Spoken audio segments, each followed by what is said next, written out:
From Provo, Utah, this is the Ultimate Final Fantasy Podcast with your hosts, Joseph DeGolier and Kaleb Schweiss. This is Ultima Final Fantasy.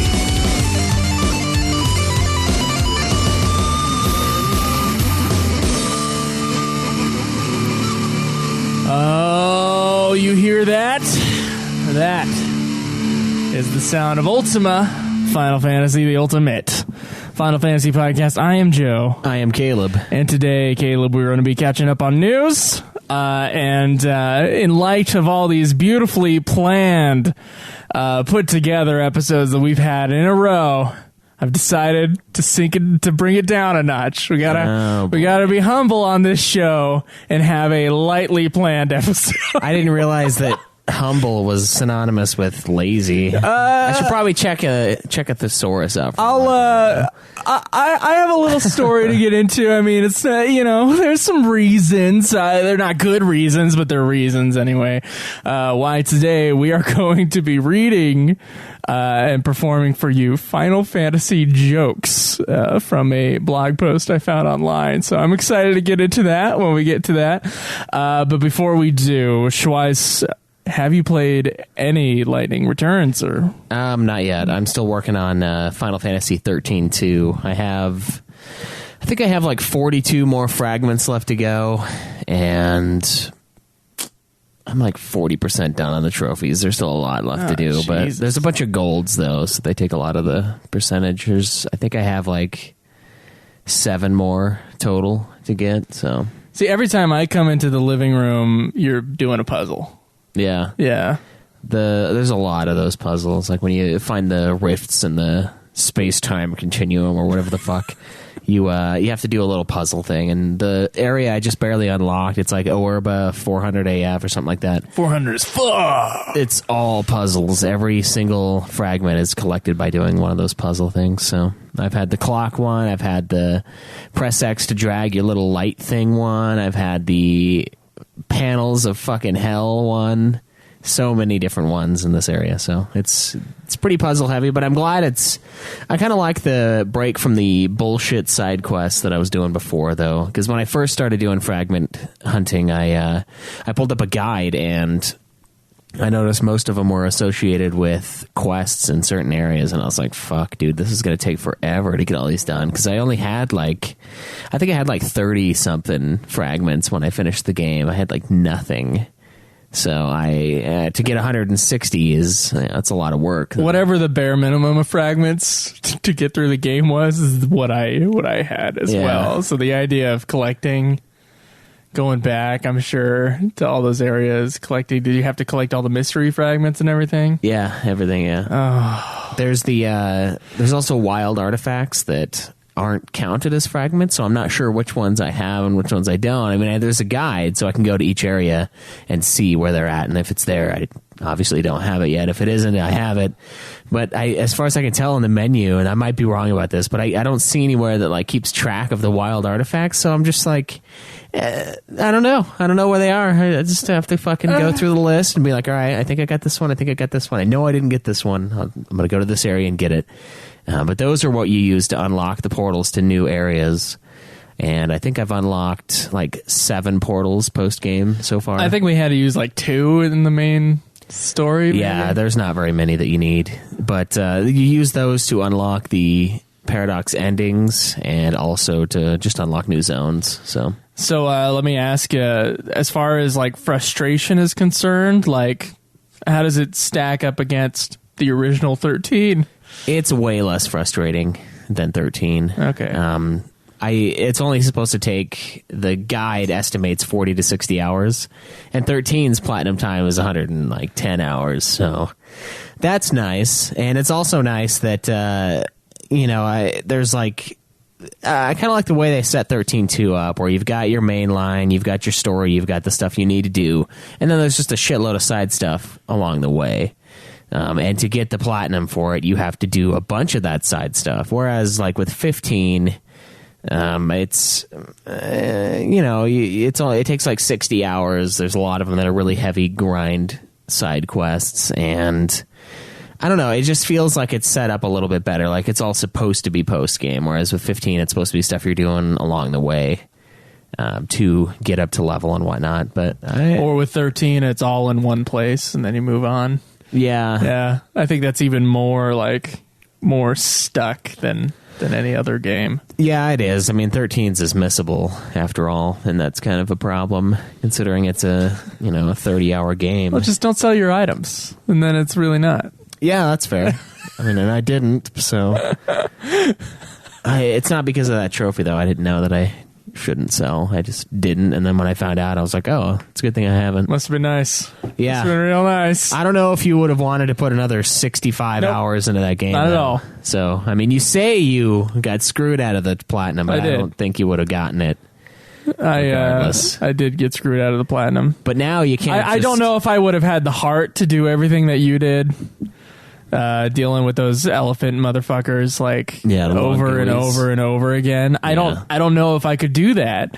I don't know if I could do what you did with FF10. Oh, that's way with worse. The Lux Spheres. That's way worse than 13, dude. That is so much worse. I didn't have to do that though. Feels like though with the FF10 one, you don't really have to pay attention. Yeah, with the FF13 one, you do have to pay attention. So I think there's a sort of a gambit here, Schweiss. There's grind and not feel the grind and enjoy the grind, right? Mm-hmm. You're supposed to enjoy all of it according to the show, but no. And then there's grind where you have to pay attention, which some people might think of as fun, and I say that in quotes. And then also there's grind where you don't have to pay attention. And believe it or not, I believe grind where you don't have to pay attention, although it is more mindless, is better because I could put on, I don't know, like a movie or something on another screen. Yeah. And I don't know, some movie I've seen like a million times, like Rush Hour 2 or something. I'll just put that on and then enjoy myself somewhat while I'm hitting the Gollum dude in the taint or whatever it was. The Gollum dude was fine. It's the blob wall guy that gave me problems. So there was one guy that I had to mine the Lux Sphere from, and then there was another guy that I had to mine the thing that creates the Lux Sphere spot. And that guy was worse, I think. That guy, I wasn't staring at his taint as long. Of course, he's a giant glob, so he doesn't have a taint. Oh, what if you were staring at his taint the whole time? I might have been, but I only had to kill a certain number of those guys.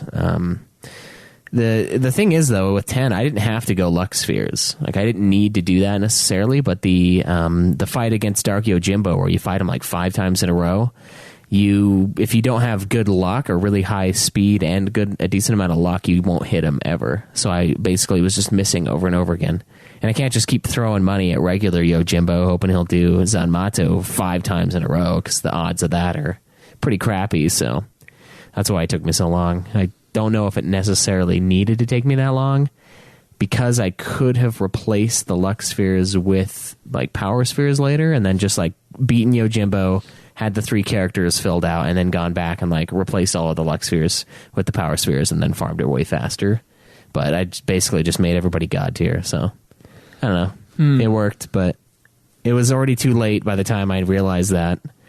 And I just said, fuck it, we're just going to make everyone disgusting here. But 13.2 is kind of fun. Yeah, 13.2's... That's what I'm getting from you. 13.2's platinum is enjoyable so far. I don't hate it. It's... There's a lot of things to collect. But, I mean, even then, I'm only at 40 hours right now. I'm not sitting at, 60 plus, still 45% into the game. So it's not too bad. I should have it by next episode, and I'll start 13.2. Are you going to platinum Lightning Returns? Yeah. I think I am. Okay. I want to get all of them. I need to go back and platinum 10.2 as well. But now that it's a new year, I can beat it and count it on the hog. So. Oh, shit. I have to 100% play through that thing to get it. So, oh, my God. Yeah, it's going to take a long time. I have not touched Lightning Returns yet. In fact, I don't think I've touched a video game this week. No, that's not true. We played Civ 5 after Nude Clan last week. Yeah. But, yeah, man, just didn't touch it at all. I looked at it, And then I was like, I need to play Tales of Zestiria for Nude Clan. And then I went, and I didn't touch Tales of Zestiria either. Wow, so yeah. Just behind on my gaming right now, man. Yeah, I'm going to have to put a lot of time into Tales to finish it if it's a 40-hour game, and I'm supposed to have it done in 2 weeks, and I'm going to try to Platinum 13 too. You might as well just quit your job. Yeah, might as well. Right? Any rich patrons that want to up their... Yeah, up it by a lot. Let's see, how much do you, like... Can you get by with $2,000 a month? Yeah. Yeah, you get by because your mortgage is pretty low. So you get by with $2,000. I'll get by with $1,000.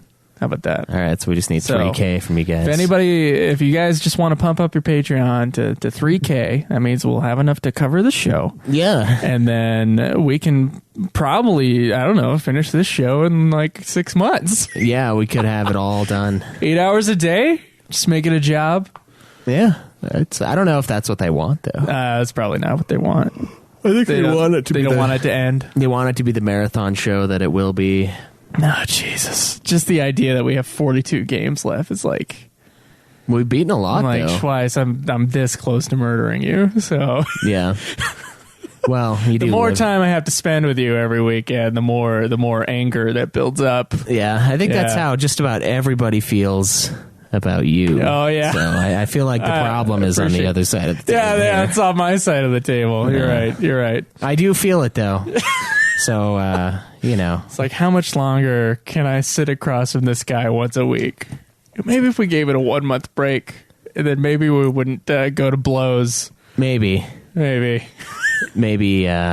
just not living here might work out, too. Yeah, that's true. I won't be here for very long. Yeah, I know, but... Oh, does anybody on UFF know that I moved here? I don't know. We probably talked about it on Nude Clan. Yeah, I moved into Caleb's place. We talked about me living under the cupboard under the stairs, but fucking Cameron Wilson also moved in just before me.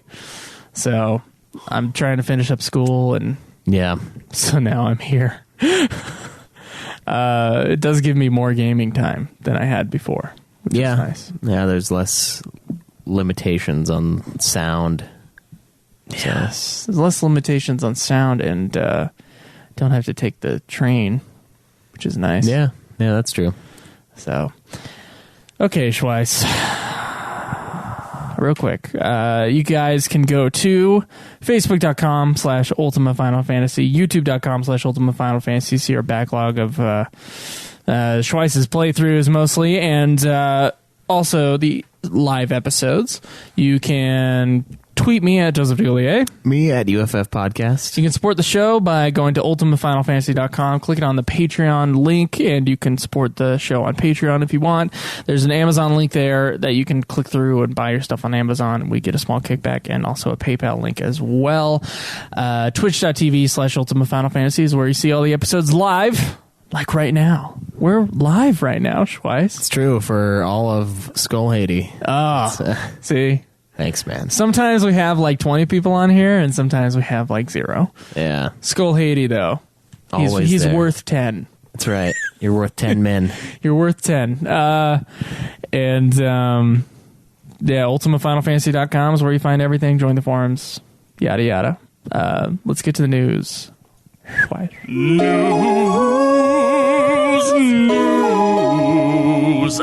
News.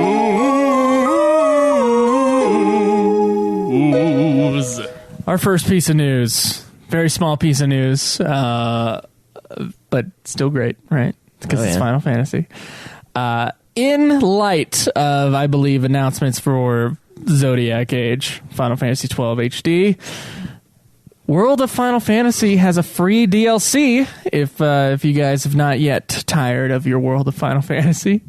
That will be coming on March 23rd, and that is the champion summon Balthier. Oh, nice. So get on that if you're a World of Final Fantasy player still. Yeah, I assume we have an article in here about... Oh, yeah, there it is. Yeah, okay. Don't worry about it. Yeah, we got an article on something.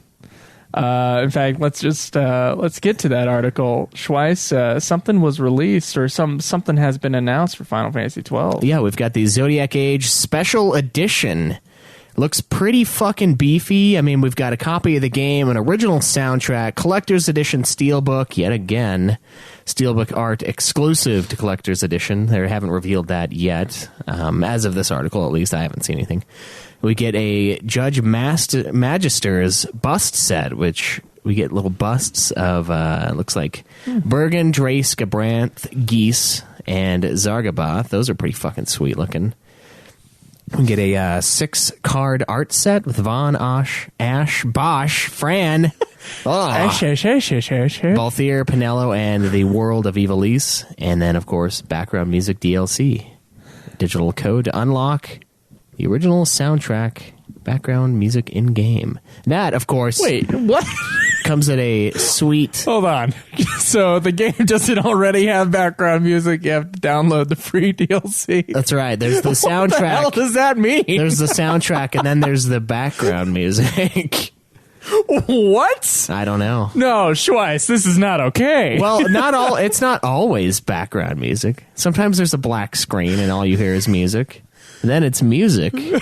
So I guess there's going to be like one track for like a sad song that plays before the cutscene starts, and then the rest is going to be on the background music DLC. This makes no goddamn sense. Okay, so wait, read the sentence one more time for me, will you? So original soundtrack is listed, and Okay. then background music DLC, which includes digital code to unlock original soundtrack background music in game. Game. So it's not like on your PS4 screen, which would be like, oh, cool, I can play the music right now.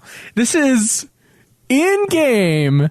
You may have the music playing in-game. Well, I assume it's going to be like Final Fantasy X's HD remaster, where they remastered the soundtrack and they gave us the international soundtrack, which is different than the original soundtrack. So that's probably what it is. Oh, Now that we've that's probably what. Now Yeah, that you're we've right. picked it to pieces, I think that's the conclusion I've come to. Yeah, because So now we just look like fucking tards. because how dare you? I don't know how they would change it though. Like what the music in 12, I think sounded fire. It's not the best music, but it didn't sound like shit.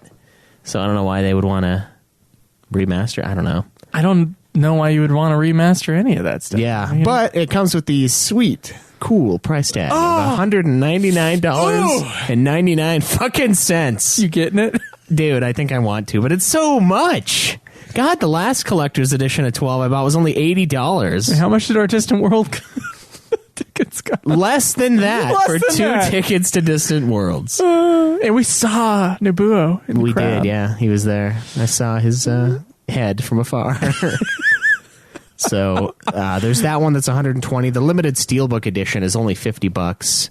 That that's comes cool. with a copy of the game. Another Steelbook edition. Yeah, featured artwork by Akihiko Yoshida, background music, blah, blah, blah. The artwork's pretty cool. It is, yeah. I bet Ain't you. no Amano, but it's pretty cool. Yeah, I bet you the artwork for the Uber edition is going to be really fucking cool, especially because they're making such a big deal about not announcing it yet. So the standard edition is also $50. Copy of the game, reversible cover. 50? Yeah, $50 that's for the nice. standard and $50 for the Steelbook limited edition. So if you guys are going to pick that up, I suggest you do it soon. Do you think that they will include the extras that came with the collector's edition when the game originally came out in 2006? I hope not, because, dude, God, man, the They fucking should. I mean, as like at least a complimentary like an Easter thing. egg. Yeah. Yeah, I guess, but watching the history of Final Fantasy on that DVD it's like the lamest And thing. Sid showed up in Final Fantasy V this way. Now let's move on to Final Fantasy VI. Here's Sid. Here's the Chocobo. It's like, God, dude, this isn't a history of Final Sid Fantasy. helps you out of a cell. Yeah, this is a guy who voiced Sid in 12 or 13, telling us who Sid is in each game. It's like asking a supporting actor what the movie's about, and they're like, "Well, it's about this mailman that goes to this house and delivers a package." But he doesn't know that the couple inside has been murdered. It's a murder mystery, but they make it about the mailman. That's what that fucking DVD That actually is. sounds like a good plot. When John the mailman goes to a house and delivers a package, not knowing that there was a murder in there, suddenly he is chased by all the authorities in town, and he has no idea why. Yeah. And he must figure out what the hell happened. See? That's a movie plot right there. I can make something out of that. That could work. Yeah. So they also released, during the panel, they said you can switch between the original reorchestrated background music in the settings. So I think that's what it is. Look, it explains it down below. It was orchestrated before, but yes. Yeah. If you press L1, you can speed up the game by 2 or 4 times. Oh my, come on! If you press the L3 button, you can display the map over the screen. It's not like 12 was slow. Well, I'm going to play, dude. Yeah, now it is slow. Yeah, it's like FF7 when you play it on ×3, and then you go back to the Press normal the L1 button to skip foreplay and just have constant orgasm. Yeah. That's what that sounds like. That sounds perfect to me. Yeah. I've already beaten the game. Already got That's true. Got everything done. Now I just need to get the new one and plat it. So I have not read this story, Schweiss, but I was promised a cute story from the development of Final Fantasy XV. Given to us by Shinru, who gave us all of our news this week. So this story better be cute, and I'll go ahead and start it here. One day, during the development of Final Fantasy XV, as director Hajime Tabata, can we call him Tabata? No, it's better. Yeah, I think we should. Was leaving for work. His 6-year-old daughter came up to him and gave him a hug. Without letting go, Tabata said. That's a good Tabata voice. Tabata said at a panel during the Game Developers Conference in San Francisco this morning. She asked me, "How much longer will you be busy?" Tabata didn't know how to respond, he said. So he told his daughter that it was going to be a while. On hearing that, she held her tears back. Tabata said, speaking through a translator. With a big smile, she said, "Chin up and keep up the good work, Daddy." Then she went back to her room and brought me a picture drawing of me working. It wasn't a good drawing, actually. She obviously put her worry for me ahead of her own loneliness. Seeing her fight to hold back her tears hit me very hard as a parent. Oh, so it wasn't a good drawing because it was a picture of him working, or like his daughter just sucks at drawing and he had to announce that? Yeah, she sucks at drawing. Yeah, that sounds like some bad translation. Yeah. Shortly afterwards, Tabata met with his team at Square Enix and put together an event, Family Day, where they'd all bring their parents, spouses, and children to work. Delay day. That's what it sounds like to me. Get to work. Yeah. They set up special versions of the then-in-progress Final Fantasy XV, which they let their kids play on the office PCs. It was Tabata. Where's our PC version? It was, Tabata said, an extraordinary boost to the team's morale, just as they were going through the horrible crunch of their first open-world game, one that sounds like it was hellish to make.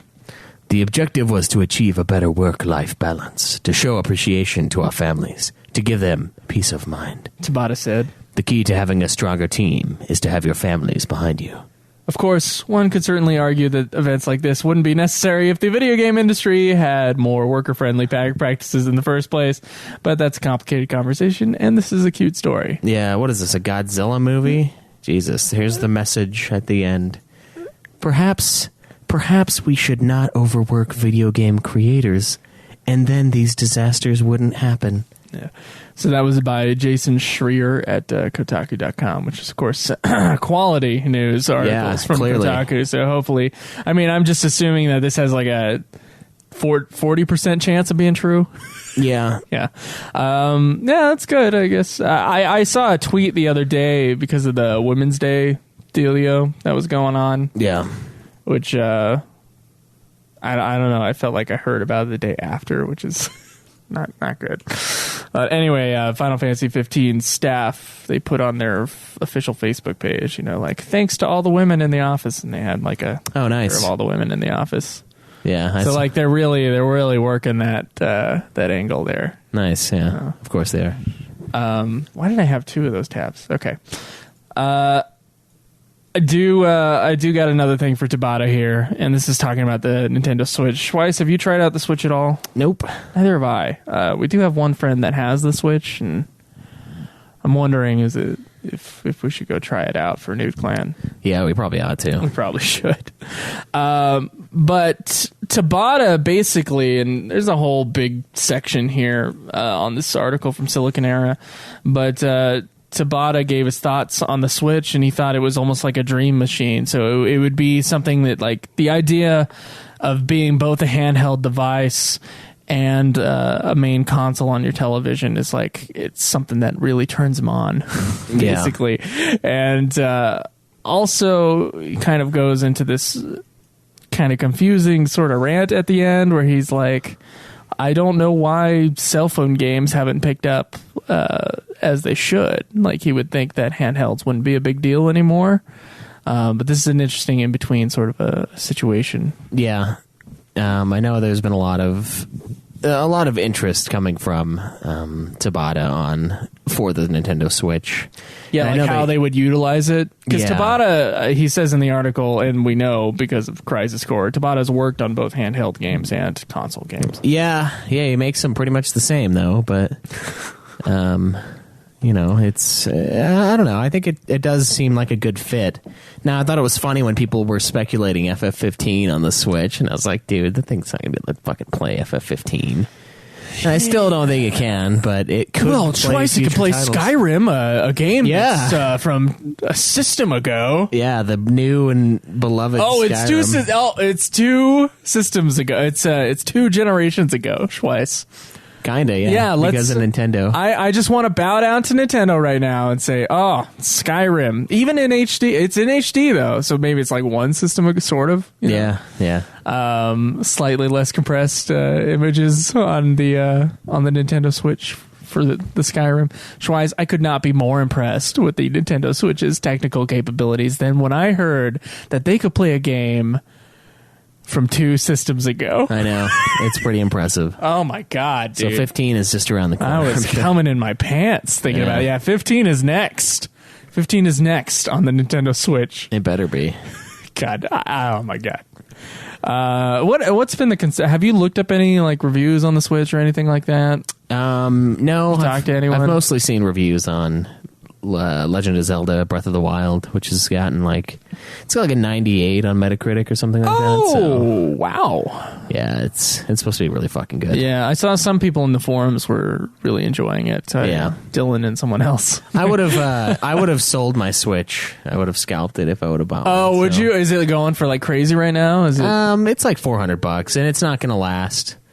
Because they have backstock that they're going to be shipping out. So it's not going to be like the Wii where it takes months to get one. Did they make as many as they did the Wii? Like, how do we know? I'm not sure. I guess we'll have to look that stuff up later because it's all speculation for us. Yeah, even then though, as long as they're getting copies of the console out, it's definitely doing better than the Wii U already, right? Yeah. Has it surpassed its sales day one? Yeah, probably. Get this: the Final Fantasy XV Japanese voice actor was apparently inspired by one of my favorite musicians, Kurt Cobain, the voice of Noctis. So it was someone who wasn't. It was important for him to be someone who wasn't like emo-y.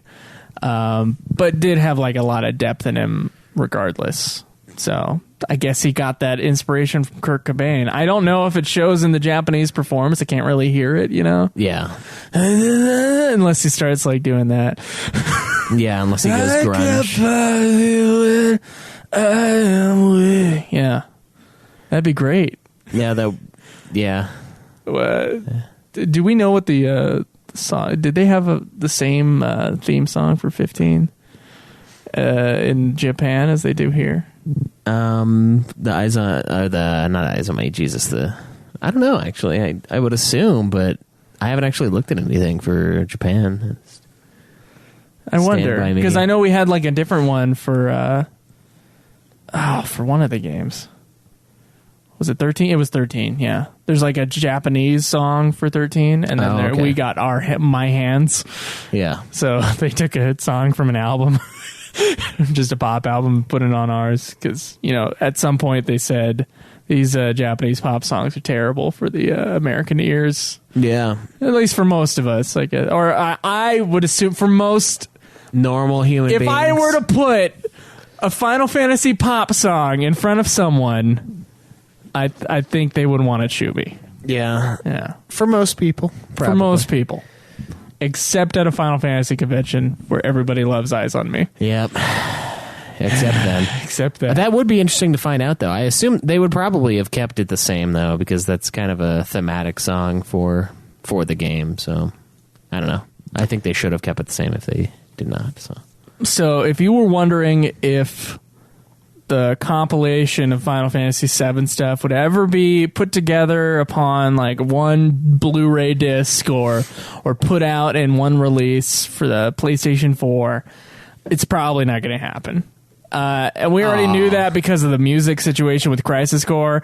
But even then, Nomura has talked about, and he has a whole big, huge article here on Silicon Era, which you guys can read through. But here's the important part.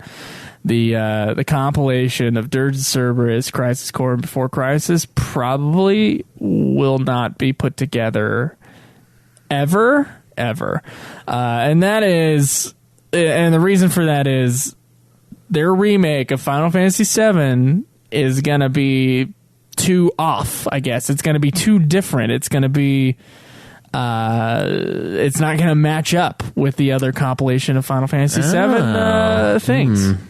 That sounds like retcon for sure. Yeah, it sounds like major retcon is what's going to happen, which is probably going to be concerning for some people. The thing that's concerning for me, though, is the thing I was worried about this entire time, which is FF7 replacement. Yeah. So after this remake of FF7, all new systems, when they put out FF7, they won't be the FF7 that we know. It'll be this new FF7, and the opportunities to play the old FF7 will get smaller and smaller and smaller. And along with these other compilation things, like Dirge Cerberus is only available on the PS2. Will that ever get re-released? Probably not. It looks like it doesn't deserve to be re-released. No, it's a blight. I think. Well, look, like, let's say in 20 years from now, someone else decides to take on this challenge of playing all the non-mobile Final Fantasy games. Yeah. It would be difficult. That's all I'm saying. Well, yeah, because they purged the game from existence by then. They had like a revolt against the Dirge of Cerberus, the great Dirge revolt of 2020. I know. Where they like burned the copies in the fucking streets. I don't think that happened. Well, it hasn't happened yet. It's still too big of a hit. Out. It's got that red label PS2 Well, if thing. it has that, then you should still be able to find it. That's like saying that we can't play Super Nintendo games. It's like impossible to find a Super NES game. It's not. You can get the games. The internet is available. You have eBay, you have Amazon. I want Square. Just make money, Square. Put your shit out. Well, the problem is you don't know what kind of legal ramifications they have for the music. That's the reason why they haven't done it. But yeah, I don't know about Dirge, but yeah, Crisis Core has the music from the other shit. Yeah. Yeah, I think that they should put out the FF7 remake, and Nomura, how about this? You put on another disc 2, has all the other FF7, just pay for the goddamn rights for the song. It has all the other FF7 games in it, including the old FF7. Yeah, that'd be fun. As an extra. I think that would be great. And also make you more money. I'm just trying to make you more money, Square. Just listen to me. People will buy. Well, they might try to rip them off, though, because they know how much money it'll make if they do sell the rights to the songs. So if I am the people who own the rights to that music, I know what Crisis Core and Dirge would make upon release. So I'm not gonna lowball them. I'm gonna try to get my money out of it. It might not be worth it. I don't know. I doubt it would be. I don't really care enough about those two games. Like, I'm not blown away by Crisis Core or Dirge. Before Crisis would be fun to experience, but I can't. The sick thing is Dirge. If they re-released it, the trophies would be around the fucking the capsules, and you'd have to get every one of them. And there are so many capsules in that game. Like just so many. And they'd have to remake the game. I think it couldn't be an HD remaster. Like, it's too clunky now. It doesn't work. I don't think it functions like a shooter should now. With different standards. So if they remade the whole thing, then yeah, sure. It's bad. Yeah. it's bad. Schweiss, we got one more piece of, I believe we have one more piece of news. Oh no, we have two. Sorry, could you go to that? There we go. Get this. I thought this was interesting. There's an image here that says, under 5 million copies, dead end, over 6 million copies minimum, I guess is their target. Here's what I'm trying to say. Final Fantasy XV, apparently, if it had sold under 6 million copies, which is, of course, what it sold in the first week, if it had sold under 6 million copies, then Final Fantasy might have ended. Yeah. Which is crazy to me. I don't know where these images are coming from, but Schweiss, what do you think of that? What do you think of Final Fantasy ending? I mean, that'd be pretty crappy. The series has a lot of different games and a lot of different styles, and I think it would suck if they fucked it all up because of a mainline Final Fantasy game. Like if 15 was the thing that did them in. I would understand if their fucking movies were what ended up doing them in, because they have a history of losing money, at least on the first one, excuse me. They lost a lot of money. Oh, do you think they honestly made their money back on Kingslave? I don't think it cost nearly as much, and they probably didn't even make $1 million at the box office. And they probably just looped it into the cost of making 15. So that's why 15 is such we need to sell. Creative accounting, yeah, probably. Yeah, I mean, the money all comes from the same company. Yeah, you're right.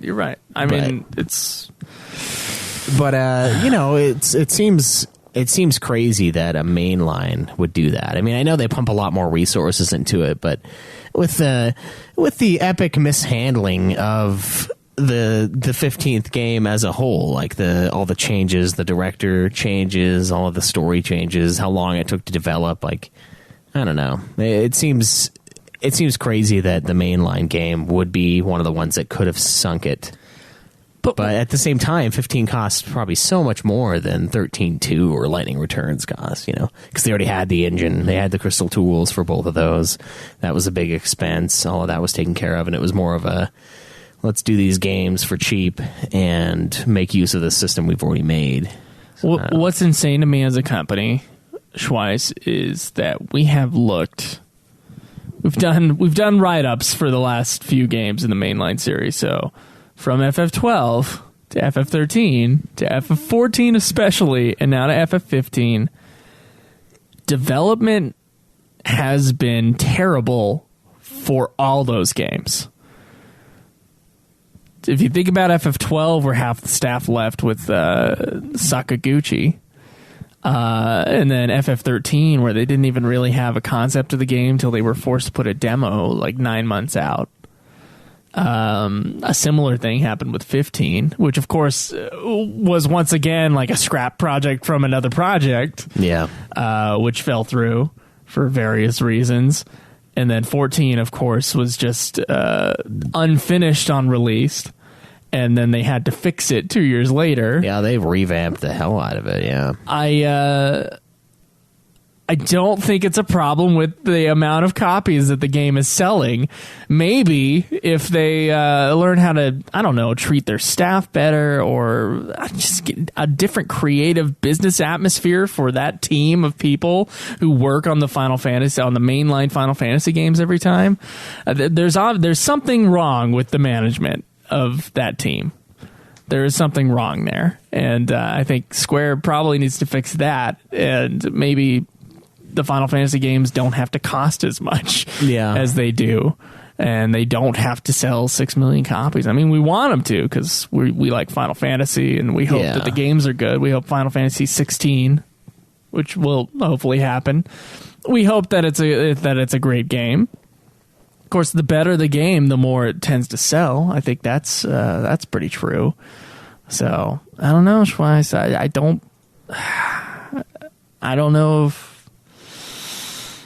know what's going on over there. It seems a little crazy. Yeah, I mean, it's tough being outside looking in, but it's stressful too, because I mean, we get to hear all these articles about, this could be the end, and it's like, you could have just fucking released the game like a while ago, or I don't even know, because we're not exactly even sure what went on, but we know there's a lot of issues when they handed it over to Tabata, and there's been just problems plaguing it all along. And you're right, even since even since Final Fantasy XII, they've been in like huge development cycles that just last forever. People are leaving left and right. The company's restructuring. There's all this shit going on. So I don't know. Maybe it's just Enix. Maybe Square was super cool, and now Enix. I think fucks. There might be some truth to that. Yeah, I think Enix, of course, since we've been doing history of Square Enix slowly over time. Enix, less of a game making company and more of a company, game publishing company, and definitely more of a. I don't know. It's just less creative. So yeah, I'd say they have more of a business model than probably Squaresoft did. And I mean, they don't fuck up majorly like Squaresoft does. I mean, obviously games are taking forever, but they haven't released a movie that tanked them completely. Like they realize that that's not something they should do. They know they shouldn't spend $120 million on a CG, a hyper CG film. Yeah, they don't do that. It has nothing to do with the games. And maybe they don't do that because they saw Squaresoft try to do it, but they just don't do that. So on one hand, I'm like, yeah, it might not be as good as Squaresoft was now that it's Square Enix. But on the other hand, it's like, well, at least they're around. If they wouldn't have tried that merger thing. And there is something about, like, I know Sakaguchi was like, I will never make a Final Fantasy game, and not in this modern market. It's just the bigger the games are, I mean, the more complex they are. They're being competitive with Western RPGs, which I don't know. They seem to come out just fine over here. Yeah. Like you don't hear that the development of Skyrim was like 12 years, right? Yeah. Yeah, I don't know. I don't know what the deal is, dude. But anyway, we have this 30th anniversary Timeless Legacy trailer. Have you seen this? I have not. Nope, I haven't yet. So I don't know what this is. Let's dive in. Or not. Oh, there we go. Yes. Got a nice crystal here.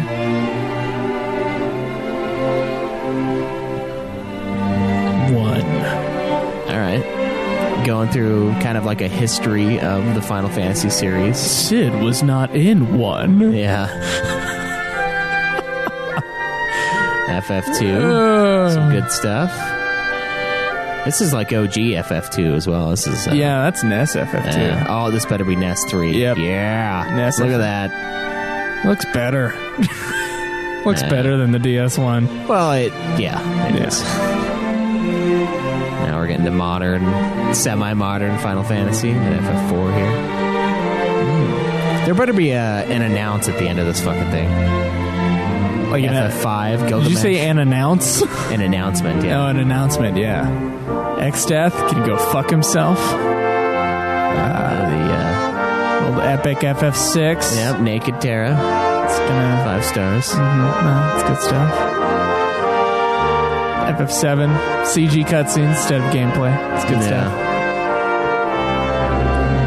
It'd be funny if they put the remake footage right there. Yeah. Already trying to scrub history. 8 some CG scenes. I bet you they'll do CG from now on. Probably. Some VV there. God. Hey, you want to replay the series, Schweiss? Kinda. I don't know, though. I'm not doing anything fucking extra if I do. Straight up.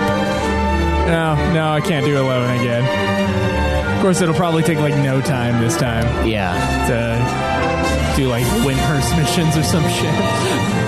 Yeah. I'll play FF12 again. In July. 13. Just like a pile of shit. Just a picture of cow shit. Was that footage from 13, that last image? Because I don't remember Lightning wearing that in the original game. It looks like a sequel. I don't know. All right, we've got 15 now. We're at the end of the line. The dollar signs just start swimming down. Yeah, it's like a Facebook Live thing, but it's just dollar signs. Okay, what is this? Got all the logos to the main games. Good stuff, good stuff. 30. 60. Since 1987, Sid has been in most of the Final Fantasy games. Is that it? Yeah. Oh, okay. All right. Well, that was a nice little video. Yeah. On the Final Fantasy. I thought it was going to announce something, but yeah, I guess it didn't. Well, Square put out a nice little Timeless Legacy trailer, which has clips from all the games in it. So. Yeah, pretty cool. Or you can listen to the entire backlog of Ultimate Final Fantasy and get even more coverage on the Final Fantasy games. Choose your own path. Speaking of in-depth, beautiful, wonderful coverage, wise, let's get let's talk about. I don't know. I got a little thing.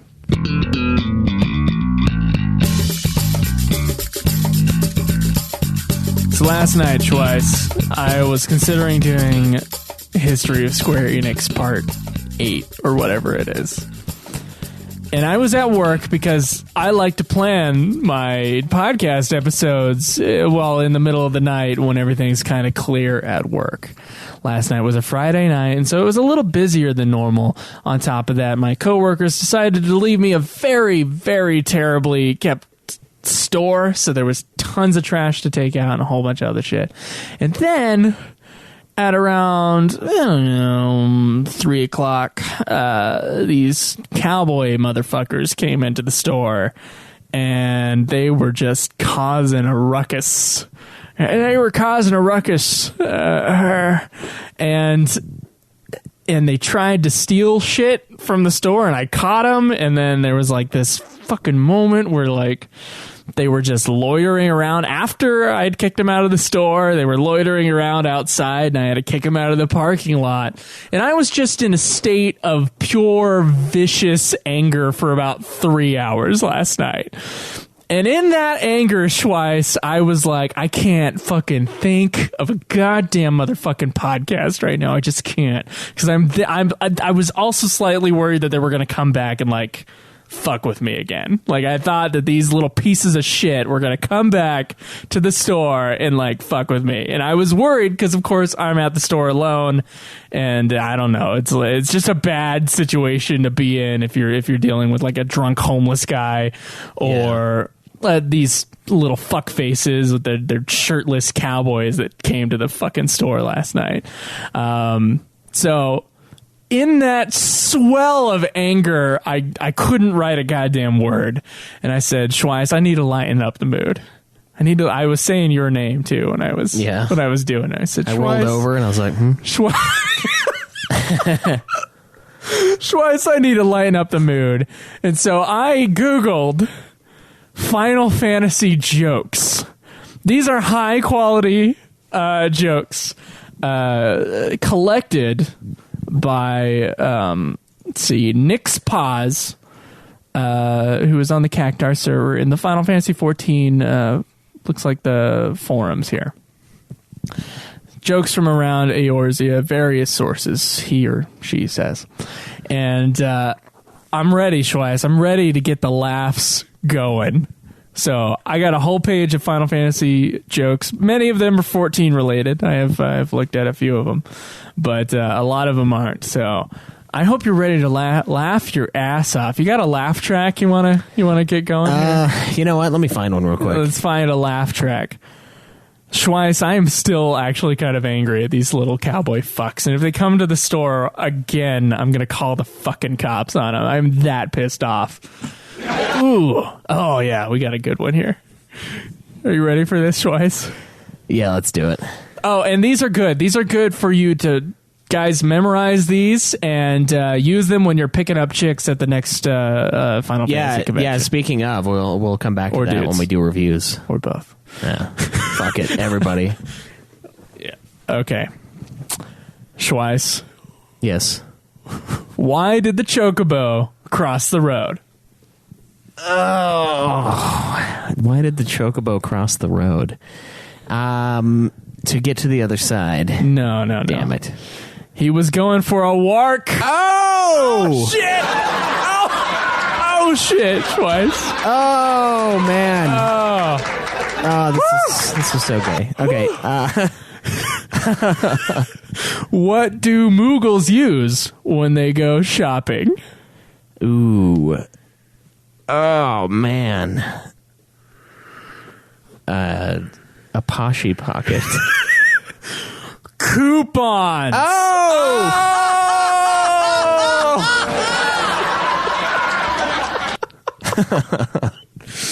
Okay. Why do white mages get invited to parties? Oh, man. Because you can't use potions very often? Oh, no, Schweiss. To raise the roof. That was a dumb one. The crowd loved it, though. Oh, okay. Oh, my God. Oh, my goodness. Okay. This is Final Fantasy XIV, mostly related. Why do people dislike summoners? Oh, man. You know, I wish I could guess some of these fucking things. I'm waiting for you. You can guess them. Well, I want to guess it naturally. You don't want to ruin the joke? No. Why do people not like summoners? Yeah. I don't know. They ruin everything. Oh, my God. They ruin everything. It's okay. I'll be here all day. Yep. Thank you. Why do famous people get summoners to write about them? This is the worst worded joke so far. Why do they get famous people to write about them? Why do famous people get summoners to write about them? Fuck, I don't know, man. It doesn't even make sense. Because they write the best biographies. Oh shit. Oh, let's get some love from Kefka too. Oh, Kefka doesn't care about that. Kefka doesn't give a shit. Yeah.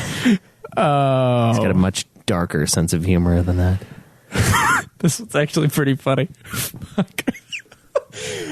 What type of shoes do white mages wear? I don't know. Crocs. Heels. Oh, shit. Heels. You should turn up that laugh track. I need to hear the audience twice. It's important to me. All right. Oh, my God. Why did the paladin get kicked from the party? Because he was waging a holy war. That's good. That's a good guess. He wouldn't stop flashing everyone. Oh. That word being joke.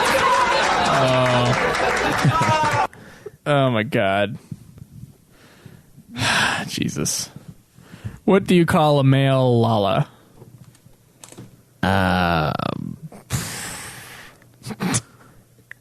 Dude, man. A Lala fella. Oh, that one I should have got. Yeah, you should have. That one's decent. So let's give that the full laugh track here. There we go. That's good. That's good. What do you call a poor Lala?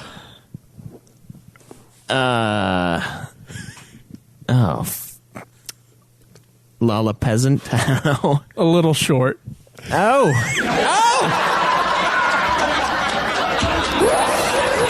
look at that. Approval from the Kefka, too. Beloved all around. This is so stupid. This is a statement. It's not a question and answer. Let's be glad Titan doesn't go for president.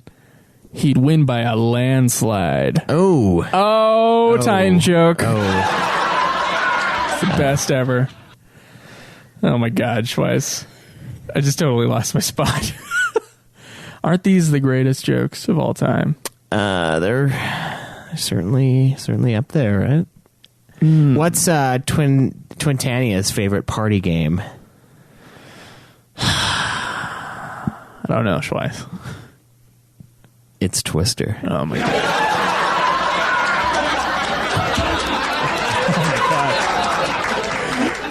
I got like a shitload of Lalafell ones here.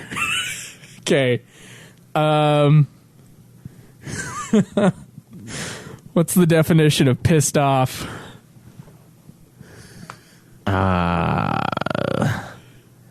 Lalafell.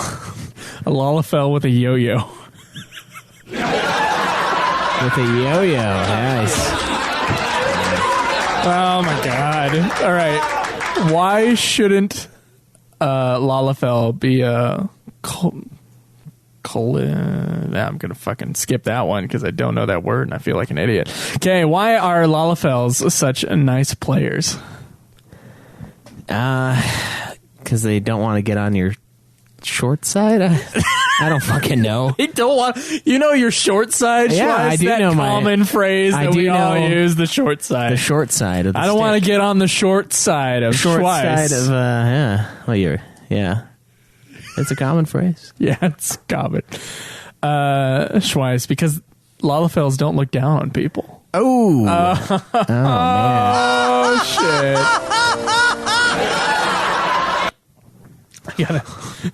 God, there's so many of these ones too. Okay, what do you call a Lalafell who is out of gill? Lalapur. Shortchanged. Oh. A lot of short jokes. I guess that's obvious considering they're midget people. What do you call a chubby Lalafell?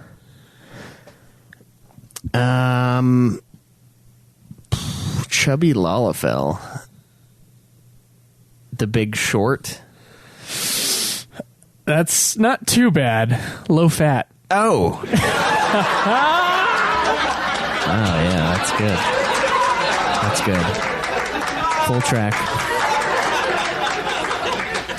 What gesture does a Lalafell use to say hello? A wave. Stupid one. A microwave.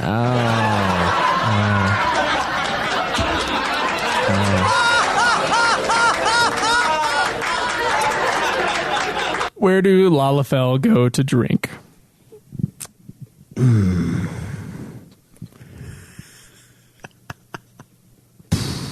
I don't know. The mini bar. Oh man, that one.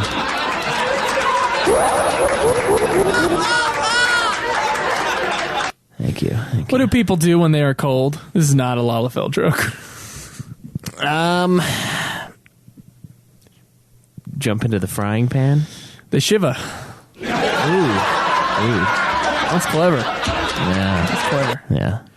And I got one more not 14 related question for you. Okay. What do poor adventurers eat? Spam.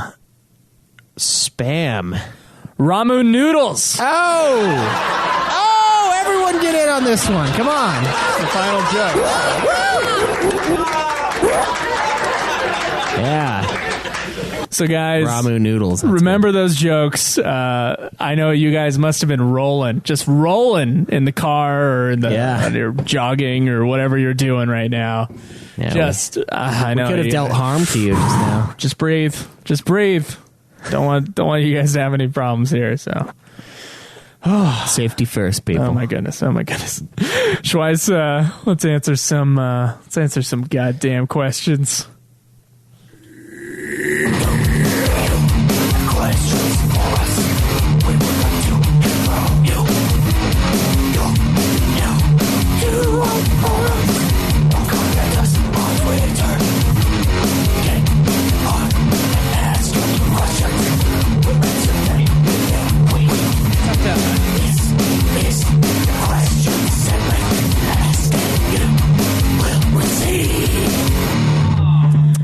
So first up here we have hello from Australia. Oh my goodness. You want to read this one? Yeah, give me a sec here. I gotta warm up Here, let me massage your back. The Australian voice. Hey guys, I was looking for a new podcast to listen to and stumbled upon yours a couple months ago. Crikey. Like Daniel in one of the podcasts a few weeks ago, I found you guys a little annoying at first, but you really grew on me, and now I'm really enjoying the show. He loves it when you do the Australian accent. the Austrobritain. Keep up the good work. The cock. I'm a big FF fan, and I've played all the games from FF6 onward, excluding the MMOs, and FF15, unfortunately. Been too busy with the work grind and haven't found time for the FF15 grind yet. FF7 is my favorite game in the series and was also my first FF game. So I guess it confirms the theory that you guys have going.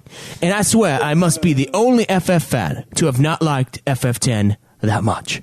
It's quite low in my rankings, possibly the lowest. But I'm Australian, and we are crazy backwards down under. Oh, that's hot. Yeah, you got that, mate? Anyways, I have a couple of unrelated questions that I want to ask as an Australian. Number one, what's the deal with Donald Trump? Trice, what is the deal with Donald Trump? The other person blew it, so there we are. Oh, boy. I make great deals. It's funny. I feel like he blew it many more times and somehow got over on top. Here's what happens, though, in American politics. If you look at, like, the presidents of previous generations here, it tends to go left-leaning and then overcorrects with right-leaning and then vice versa. And it just keeps doing that. So we're on our Republican run now, and in either in a term or two, we'll be back to a Democratic president, and then it'll go back to Republican president. And yeah, probably. Unless we have an FDR again, but that's, they can only have 2 terms, right? Yeah. Sometimes you get a 3rd term, but that 3rd term on the same party, they never have a 2nd term. So, like, you had Jimmy Carter after, I think he was after 2 Democrat terms, didn't he? I might be wrong about that. I don't fucking remember. But either way, that happens all the time. It's like we should expect it by now. So it was just, overcorrection. Yeah. Yeah, they blew it. Super cocky. People like to look at the cocky person and see him lose. So that's probably part of it, too. Like, everyone wants the underdog to win until the underdog wins, and then they're like, oh, maybe not. So, I don't know. It's funny. I listened to this book called The Art of Seduction by Robert Greene, and he's famous for being this sort of Machiavellian sort of philosopher guy. He wrote a book called 48 Laws of Power, and they're really Machiavellian sort of, how to win people over. Right. And it's something similar with Art of Seduction. It's about social and sexual seduction of other people. And one of the things he was talking about with politicians was this idea that if all the politicians are doing one thing, the way to make yourself stand out and to win almost every time is to do the opposite thing. Right. And Donald Trump did that. Yeah. And that's why he won. So yeah. I mean, when I was listening to that book, I was like, oh, yeah, I can totally see if this book is correct and Trump is not just the one-off, that I can definitely see that being the thing. Yeah. It's like everyone was doing politics a certain way. I mean, Hillary Clinton's an old-school politician. And then Trump was, of course, this very brash, very not too calculating of a politician, and it's just different, and people go for that sort of thing. It's kind of crazy how easily kind of people are won over by that. Yeah, I think it's more that than anything else. Any other example of racism or whatever else. I think that's more of what it is than anything. My guy lost too, so don't worry. Let's see, the second question. Do you think America will ever join the modern civilized world and convert to the metric system? Nope. 1, we don't fucking have to. And 2, Joe's example, as far as building... My example? As far as building and using measurements, the American system is by far superior. Okay, all right. If anybody doesn't know what you're talking about. 1/4 of an inch, 1/8 of an inch. When you're piecing together... Oh my God. Plied wood or something, anything. It's so much easier to fucking reduce it. This is a manufacturing company or country, right? So yeah, you had a lot of that is our existence. We were to come over here and harvest this fucking place. The metric system is super useful when it comes to construction of any kind. Oh, the metric, you mean the American. Or the American system, yeah. Sorry. Or I don't even know what our system is called. I'm sure it has it's a standard system. Yeah, that's how we roll. We're like, ours is the standard. All right, well, I'm sure we didn't come up with it. I don't know the history of the measurement systems, but I had an argument the other day at work. Someone was telling me that the American standard one is older, and I was like, no, the metric system is older. And I googled it, and the metric system is older. Is it? And they still didn't believe me. Yeah, they were like, They're like whispering, like, "Oh, I know ours is older." Well, it It's like, doesn't matter. it doesn't, but point. they're almost the same as far as like when they were conceived. When it comes to measuring and cutting for length, the most useful science measurements are not.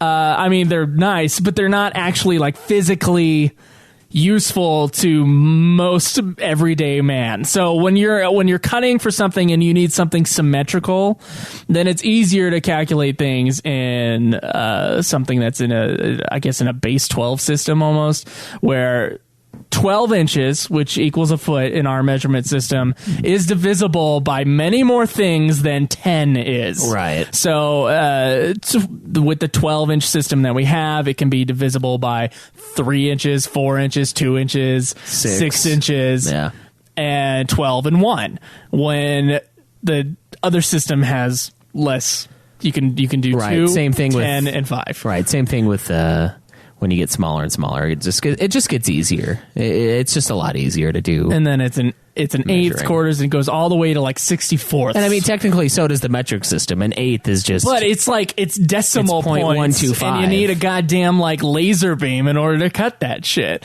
I guess you can do it, Schweiss. Well, you can do it if you just know what 1 divided by 8 is, but it's not going to be as useful or as easy on the shorthand sort of way to do it. The counter argument being that the metric system is more useful for everything else, in which case, yeah, you're probably right. But when if construction is kind of like your engineering mainstay, is like your main thing in your country, then it's probably not going to change at all. Yeah. I don't understand Celsius or any of that stuff either. It makes sense. Zero. Fahrenheit to me, 100 degrees is hot, not death. Well, 0 degrees is freezing and 100 is boiling. So it makes sense. Oh, in Celsius, yeah. Mm-hmm. I guess, but it's still like I can feel one temperature difference in Fahrenheit, but that's like how many? That's like not even a degree in Celsius, right? Yeah. it's more for science, I'd say. I guess. And like metrics. They use the metric system sometimes here. We have to work on like Japanese cars and shit. But like I don't know. I'm okay with our system. I'm not gonna mess with it. Right. I don't think anybody else will either. Yeah, so there you go. Yeah. America, take it. Yeah. New Square IP. I did see an announcement for the Square Enix RPG title they're coming out with, and Halo Blue here is asking what our thoughts on what it could be and what we hope it could be. Honestly, I just think it's a new Square Enix IP. I don't know. I don't think it's going to be connected to Final Fantasy from what I saw in that trailer. I don't know. Have you even seen the trailer? No, I haven't. Yeah, you should probably include the trailer if you guys are asking us about like an IP or something new, so we can revisit it for the show. But what could Square Enix do in the RPG department that they haven't done? I don't know. I mean, I don't know. They've done a lot of things, so that's a tough question. So they've now done an open world RPG, sort of, with 15. Yeah. Sort of in that Western style, although not entirely, obviously. I don't know, point and click. Point and click action RPG.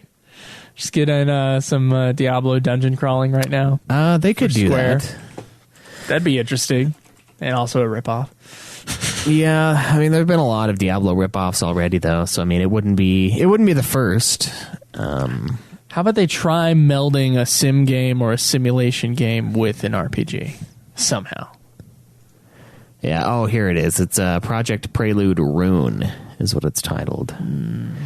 I remember seeing an article on Twitter from this. Actually, we've got a little screenshot here. Yeah, that's it. It's just got like a girl with a dragon, and they're curious as to what we think this will be. Honestly, it just looks like a new RPG. Like it's the Square Enix. Is it going to be a standard Square Enix RPG? Just because I mean they come out with. There's the Final Fantasy games, and then every once in a while they'll have like a different sort of RPG, like Infinite, whatever, blah blah blah. And I know that was great.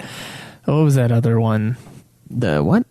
We've had recent sort of non-Final Fantasy standalone RPGs before from Square Enix, and they do okay. I don't know. I would like Square Enix to bring something new to the table, though, as far as RPGs are concerned, or at least something new for them. Maybe I would like to see them get into more of that open world aspect, something around the realms of Fable or Fallout or Skyrim. Yeah, I don't know. Part of me does, but then part of me wants them to kind of stay in their own little corner. Well, I don't want them to do that with the mainline Final Fantasy games. But might as well have them experiment with other things, because all it's going to do is add more to the company in terms of what they can bring to the next Final Fantasy game if they experiment more. So I'm okay with it. All right, that's fair. And I'm interested in what they're going to do next as far as this new IP. Yeah, we'll have to see when more news Is that a joke? comes our way. Is that a joke up there, Schweiss? Did someone put a new joke on this? Yeah, they said, hey, Yuna. Oh, hey, Zach. Yuna, you want to hear a joke? Sure, Zach. What kind of school do summoners go to learn how to summon Aeons? I don't know, Zach. The University. Oh my God. God damn it, Zach. The University. Yes, thank you, Mirage Leonardo 84 for that. Wow. For that treat. That's good. Oh my goodness. So we have a question here from our very good friend Shinbrew on the forums. He says, well, it's titled, "Why can't FF7 Remake have a turn-based battle system?" It's good. Good question. Now, he's fine with Already. the action combat, and he's defended it in the past, but today he started thinking about why Square Enix had to change it. Their argument is so that it can appeal to a larger audience and gamers that don't like or aren't familiar with what they deem as outdated turn-based combat. Is this really true or even right? I mean, a huge amount of old and young gamers still appreciate turn-based combat. Persona is a series that has always been strictly turn-based, and the upcoming Persona 5 game is breaking all sorts of series records. Pokemon is one of the biggest, most successful long-running RPG series and makes a ton of money with each entry. It is the most successful RPG series. All the main Pokemon games have turn-based combat, and it's often small children and adults that play them. So this nonsense about turn-based being old or not cool enough or won't cater to gamers is a dumb argument. Why do you think Square Enix said this, and what do you think is the real reason behind this decision? Perhaps they have a belief that if they make the combat more action-oriented, they can appeal to people that aren't gamers, or the more casual mainstream gamer crowd that just likes fast action games. Honestly, they could easily make FF7 Remake have an FF13-2 style, fast, turn-based battle system, and rework it a little bit. I think it would be awesome. Well, honestly, 7... I hate to be a dick here, but it doesn't have a turn-based battle system. It has an act time battle. Hey, now. Which is hey, not now. We know what he's saying. Which though. is not the same thing. It's a command-based battle system, according to one of the articles that we read. In which case, like 15 is pretty much pure action game. It is, yeah. There's occasional button mashing events. Yeah, and there's other things where if you press the trigger, it'll pause for a second. You can do some other shit. I think I'm remembering that wrong actually, but for the most part, yeah, it's an action. It's a pure action. Yeah, it's an action RPG with an inventory and item system. Yeah, where you can pause and use items. And I dig the hell out of 15 system. I also dig the hell out of 13 system, which is the ultimate in action time based battle. Is something. Yeah, do you like 13-2s more though? Yeah, okay. it's better. So okay, by 10%, it's better. Yeah, 13s is still really good, but it is. So I'm kind of okay with this sort of modern thing where they're going in kind of the speed direction. Now, the thing is that FF7 is a game that already exists. And so it should feel somewhat like it used to. Yeah. And I do agree with that. And I've been against this. I've been against this FF7 remake the entire time. The entire time I've been against it. And so I understand where you're coming from, Shinru, but yeah, I think action games are probably it's just to sell more copies. And yeah, and it's not so much that it's not cool or hip or it's definitely not. And it's out, and it is old. It's not that it's a bad thing to be an old old. System, yeah. You can have an oldie, but it be a goodie. But it is behind the times in a way. Like it's not. It's behind the fashion. Maybe. I mean, JRPGs, there's still a lot of turn-based shit in JRPGs. I think they're trying to appeal to a more Western audience, and turn-based, I mean, we have people like Cameron, Let who's go like, of turn-based a while ago. well, they wait, and one of them gets hit, and then they hit, and then they use an item. It's just not a big thing. But then I say that, and then we have South Park Stick of Truth, that's turn-based. Yeah. That's kind of like an homage to the JRPGs of old. Though. So, I mean, that might be, a one-off, but I feel like they're just trying to appeal to a wider audience, and they know that hardcore Final Fantasy fans will buy it regardless, and they're trying to pick up a few more people along the way. Yeah. I don't think it's a bad thing. I don't think it's a good thing. It's just what they're going with. Like, I don't know. I love the initial, the OG Final Fantasy VII battle system, but I can see why they would feel the need to change it. Like, if they're going to do a remake, they need to remake it. They don't need to They gotta get rid of the W item glitch at least. Yeah, they've got to remake the game. This isn't going to be just a new an HD skin for Final Fantasy VII. If they're remaking it, they're going to build it from the ground up, and that's what they've decided to do. And they're not comfortable doing that with an engine that's 20 years old. And I get it. I'd still love FF7's battle system, but I feel where they're coming from. All right. Knox at Knight88 says, I see what you're saying here, but I do think the action-based system appeals to more people. I have many friends who wouldn't touch a turn-based RPG, but they might play a game like 15 due to apparent action. Pokemon might be the exception, but they don't always play those games for the combat. These friends have played the Tales of series and Kingdom Hearts, which are primarily action-based, but haven't played in FF. Making it action-based provides an extra level of appeal. The better argument, I think, is this. Will you turn off your core fan base due to the action-based combat? FF15 sold well for sure, and certainly FF7 will sell, if only for the nostalgia factor. But what about FF16 and going forward? Is the FF name strong enough to keep the fans loyal despite the strong shift? I don't know the answer, but we'll see. I don't think the FF fan base has changed twice. I think 13 sold 6 million copies, and I think FF15 sold 6 million copies. Yeah. That we know of so far. I think they're, like I said, the hardcore fan base will be there no matter what. I think there's always going to be 6 million people for the next, 6 years. Yeah. How about that? Silver Shades comes in and says, I think they feel pretty certain that whatever they do, the main fans will still buy, as long as the integrity of the story and characters are still intact. So they are trying to appeal to non-FF fans or new fans that came in with 15.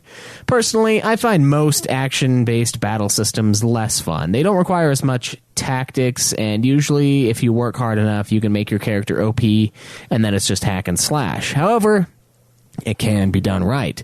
Tales of Xillia is not turn-based. It's an action-oriented battle system, but they give you enough variety of things to do that is interesting all the way through the entire game.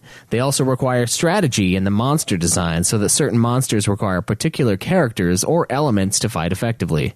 Xillia was lots of fun to play through because of that. In comparison, I got bored with FF15's battle system about 25 hours in, and it became monotonous for the rest of the game. That's a lot of hours in to get bored. Yeah, that's about a fourth of what I put into it. I'm hoping that Final Fantasy VII's remake is going to have a different system than FF15. I know it'll be action-based, but I hope it requires more strategy than Final Fantasy XV did. FF has been pretty creative with battle systems in the past, and I'm willing to see them innovate with an action-based system, but I will be very disappointed if it's essentially the same as the last game, Final Fantasy XV. I'm ready for some iTunes review, and then I know exactly what my question from us to you is going to be. Alrighty. After that. Let's do it.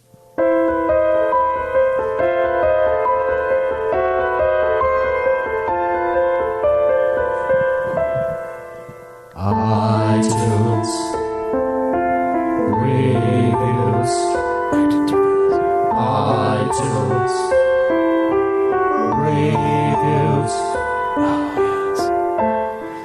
have 3 reviews this week. So tasty. We do. We have one titled Nothing But Fun from Jamji. This is a Sweden. A very wonderful Sweden review. Oh man, I don't know if I can do. I can't do Australian and then Swedish. Darth Jummer here.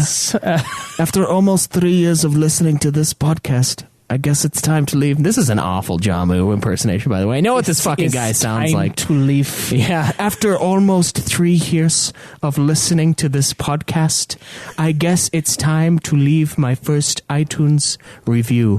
When I grew up, I couldn't really talk to anyone about Final Fantasy, but thanks to the ultimate Final Fantasy podcast, I have found like-minded people and new friends. I have been enjoying all the episodes each week for about 3 years soon because of the hosts' good chemistry. Keep up the good work. I wish you both luck on future episodes from the bottom of my Swedish accent heart. Thank you. That was an awesome review. Awful. Review or your voice? No, my voice. Okay. Yeah, fucking impersonation. I know what he sounds like too. It's like, yes, I am Jomo. It's like, I don't know. Fuck it. Anyway, here's one from Will. Wait, hold on. So I do want to say that we actually had a shout out to Darth Jamu like 3 episodes into this podcast. Yeah. He has been with us for a very long time. It's true. Yeah, that's so fucking... like all I need is Gage Klein to reach out right now. Yeah. Oh, he's been on the 13-2 streams. Oh my God. Yeah, he still exists. Oh my God. So I'm sure like the early listeners when we knew everybody's name. Yeah. It's crazy. Like he came out and I was like, oh, is that you? He still that mug? He does. Oh, sweet. This one's from Will45591. I swear to God, we've already had a review from this guy, but yeah, it's titled "This Show Will Get You Laid." A 5-star review. Sent $20 to the PO box mentioned at the end of the show. Worked for me. Been listening to the show since the beginning, basically, and have dragged my feet leaving a review because I enjoy the no review music. Sorry. Must listen podcast for any level of Final Fantasy fan. The time and effort the host put into this podcast is hard to miss. Oh, man. This is a good one to have on this fucking episode. Great backlog of episodes and surely many more to come. Thank you very much, Will and Jamu. Woo, man, finding that first Google link on FF jokes. Yeah, that's a mighty fine effort. So, I mean, it did take time. I have shitty internet on my phone, so it did take some time to load the page up. Okay. So, that's to be fair, yeah, it took me a lot of time to prepare today's episode. To be fair, if we're doing like actual minutes of waiting for your phone to load. Yeah. We got another one here at the final review for today. We all know that phone loading screens are the longest. Like, they may not be actually long, but they feel longer than anything else. Yeah, that's true. And then they also format their ads to where you like click on it as you try to scroll, and it's like, oh, you're going to the ad now. Hot Asian singles. I'm like, fuck, I don't want hot Asian singles. I want the fucking article. I want hot Asian singles. All right. But they're liars, all those ads. They're wrong. Fake news. All right, so we have one more review here today. It's a 5-star review from Small Squall titled Ultimate is Appropriate. I think this one's British. Oh, really? Yeah. Okay. I think I checked I checked UK and Canada. Canada didn't have any. Thanks, Canadians. Canada didn't have any, but UK, I believe, did, and I think this one's the UK one. For anybody who cares enough about the Final Fantasy franchise to listen to a podcast exclusively about it, Governor, I can't imagine that there will ever be one to top the Ultimate podcast. I don't know. These guys discuss every release in exhaustive detail and with infectious enthusiasm. That's true. Some might find their sense of humor a little near the knuckle occasionally, but it's clear that their hearts are in the right place. This is a great fun to listen to. I laugh and learn a lot every episode. The other Kaleb is great too. Thank you. And Craig thanks you from the bottom of his dying heart as well. His small, shriveling, weak. Incapable of pumping blood to his hands, heart. Yeah, that one. That heart. I do want... Thank you. I don't know what humor near the knuckle is, unless it's like you want to punch us for our humor. Maybe it's like off the cuff, like kind of just like brash. Nah, I don't know. Okay, I'm gonna Google this shit right now. Near the knuckle. This sounds like a British phrase that I just don't understand. Near the knuckle. Meaning, look at that. It popped up right there. Informal, verging on the indecent or offensive. It's a British phrase. It says that right here. Okay. All right, got it. That's very accurate. I can't argue with that. I've been someone on Twitter was like, "Hey, stop the F words." And I said, "No." That was on Nude Clan, but yes, some people don't like our brash sense of humor. Should we put a warning in front of this show too? No. It's already got explicit on iTunes. That's true. That should be enough. I think it's the stark shift between how often you say fuck and how often I say fuck. It depends on the day for me. I haven't used it that much in this show. No, that's true, but I don't know, man. Like I used to be the guy who swore a ton, and now it's like I'm just like a cash. You know? Well, maybe you just I'm standard. You got nicer and I got angrier. Maybe. That's it. I don't know. But we can't not do it. It's impossible. Like we have done a clean show. I think there's some shows on iTunes we have rated as clean. There sometimes it's because I forget to mark them as explicit. So I mean that's sort of a gray area here. But okay. I agree. There was a time where we're like, okay, maybe we shouldn't because it's a teen rated series, so potentially kind of screwing ourselves. But Yeah, well, they can go fall asleep when they're listening to the other Final Fantasy podcast. Yeah, it doesn't even play the fucking games. Yeah, not even the mainline ones. Yep. Come on here, people. All right. Come on. I got a question from me to our audience right now. I'm rearing to ask it. Alrighty.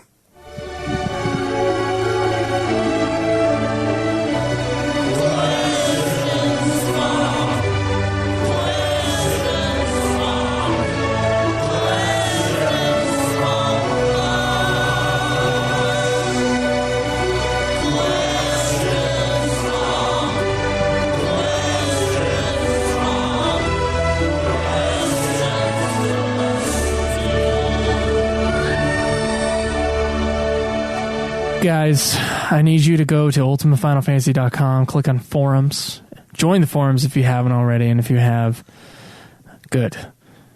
Thank you. The question from us to you.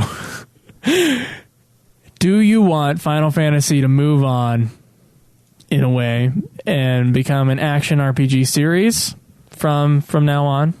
Or do you want them to keep to their turn-based roots?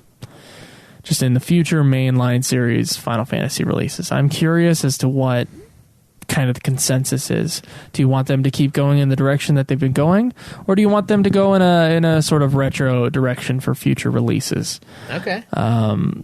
Yeah, I think some of that is like kind of gauging on like what you thought of 15, whether or not you thought that was the right way to go.